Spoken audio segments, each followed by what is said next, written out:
Hi everybody, what's up? Welcome to Knicky's World. Today is a tips and tricks segment. So basically what we'll be doing, we'll be showing you how to connect your phone to your laptop. So you'll have the display of the phone on your laptop screen. Now it doesn't sound like much, but before I didn't know how to do this. So without further ado, let's go.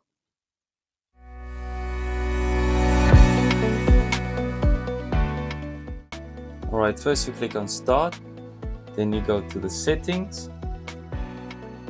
So once you go into the settings, you look for Bluetooth and devices, and then from there on we go down to mobile devices. There you can see the manage devices. You go to open phone link. Of course I'm already connected, so this will not work for me, but you go to open phone link where you get your QR code. As you can see, mine is not showing. So just before you scan the QR code, I'm not going to show you how to scan the QR code actually, because everyone should know by now. If you don't know, you'll never know. You just have to go here and see the link to Windows. You have to switch it on. After you switch it on, you'll go to your QR code, which is here, and you'll scan the QR, which should be on your laptop screen. So let's say link to Windows.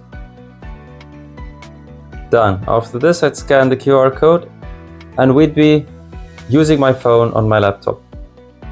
And here is my phone on my laptop. You see I'm just loading one of the apps right now at the moment. Here's my contact list. If I wish to use it, I can. You can also use the calculator. You can use pretty much anything at this stage.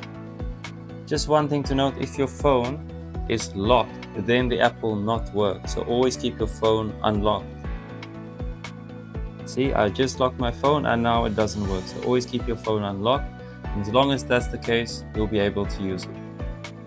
I hope you all enjoyed this video. If you liked it and you learned something. For more tips and tricks, like and subscribe to the channel.